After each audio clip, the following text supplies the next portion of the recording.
Bonsoir à tous, j'espère que vous allez bien. Bon, il est un peu tard, donc ça m'étonnerait que vous vous connectiez, mais sinon j'espère que vous avez passé une bonne journée, que ça s'est bien passé et je voulais parler avec vous de comment gérer, enfin entre guillemets, ou comment moi je fais, ou ce qui me paraît important quand on a un manque de sommeil et donc on est fatigué. J'ai pas mis fatigue dans le titre parce que je différencie les deux dans le sens où parfois on va être fatigué, mais c'est de la bonne fatigue parce qu'on a une journée chargée, etc.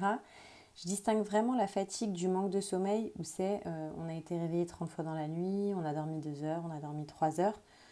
En tous les cas, chez moi, d'ailleurs, ça m'intéresserait que vous me disiez si vous aussi vous voyez une différence. Une chose, c'est quand vous êtes fatigué parce que vous avez une grosse journée ou alors parce que la journée elle a été stressante, etc. Et une chose, c'est la fatigue quand vous avez mal dormi ou pas dormi ou peu dormi. Et quand on a mal dormi ou peu dormi, ou quand on a eu beaucoup de réveils, ce que moi j'ai pu observer en tous les cas, que ce soit auprès de moi ou des gens que j'ai accompagnés, c'est que c'est quand même beaucoup plus difficile de gérer nos émotions, nos pensées et nos réactions. Effectivement, d'ailleurs c'est même une technique de torture, hein. Empêcher de dormir les gens, c'est une technique de torture. Donc je veux dire, c'est un des besoins fondamentaux. La première chose qu'on vous dit quand ça va pas, c'est faut vous reposer. Et là, tu as envie de dire, les gars, vous êtes mignons. Parfois, c'est pas toujours possible avec un bébé notamment. Donc ça, c'est plus vrai quand on a des enfants, mais c'est vrai aussi quand on fait des journées de travail, on finit très très tard la nuit, on dort très très peu parce qu'on se lève très peu le lendemain, ou quand on a fait la fête. Enfin, il y a plein de situations où on peut manquer de sommeil finalement. Quand on a manqué de sommeil, et je dirais que il y a une couche qui se rajoute quand on l'a pas voulu. C'est-à-dire que quand c'est lié à une tierce personne, un enfant, un membre de la famille qui était malade, on a dû aller à l'hôpital, ou quand c'est quelque chose qui est extérieur à nous, je trouve que c'est encore plus dur, nerveusement parlant ou psychologiquement parlant.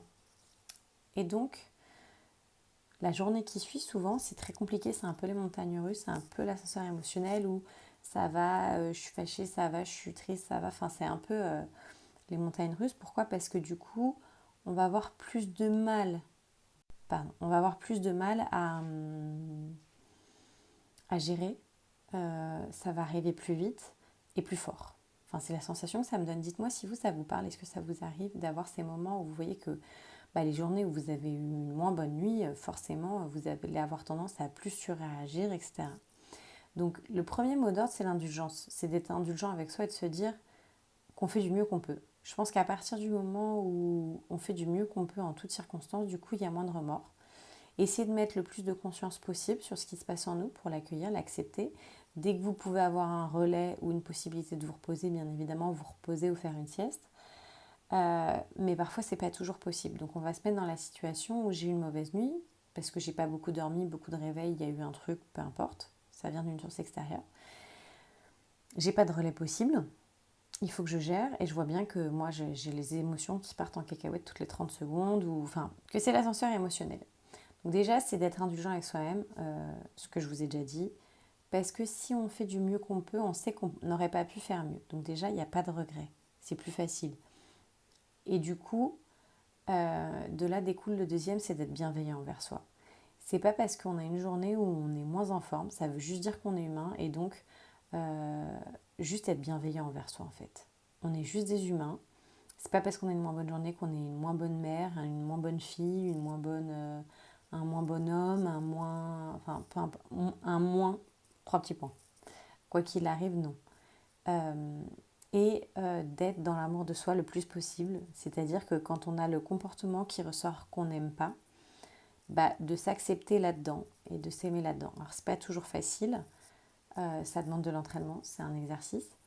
Mais si ça vous parle, en tous les cas, essayez. Je pense que ça peut être un bon outil et d'essayer toutes les techniques que vous connaissez, pardon, je suis fatiguée ce soir, d'essayer toutes les techniques que vous connaissez pour vous aider, que ce soit, si vous avez un temps, vous faites de la méditation, de la cohérence cardiaque, de mettre de la musique qui vous détend, toutes ces petites choses qui vont vous... Ou peut-être que c'est une douche froide, la minute fun où vous allez danser comme un oiseau sur de la musique, crier dans un coussin, peu importe. Quel que soit, ou vous balader dehors si c'est possible, 2 minutes ou plus. Voilà, c'est de trouver ce petit truc qui va vous permettre de vous recharger, de vous reposer.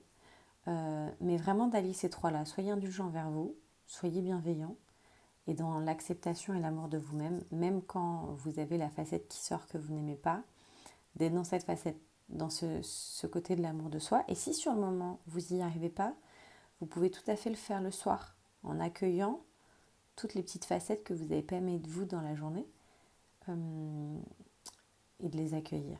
C'est tout un processus, c'est tout un entraînement, mais ça peut aider à se sentir mieux en tous les cas quand on se couche et pas se dire le truc typique, j'ai eu une journée de merde ou ce genre de choses. Donc voilà, j'espère que vous allez bien et je vous fais une bonne soirée. À bientôt.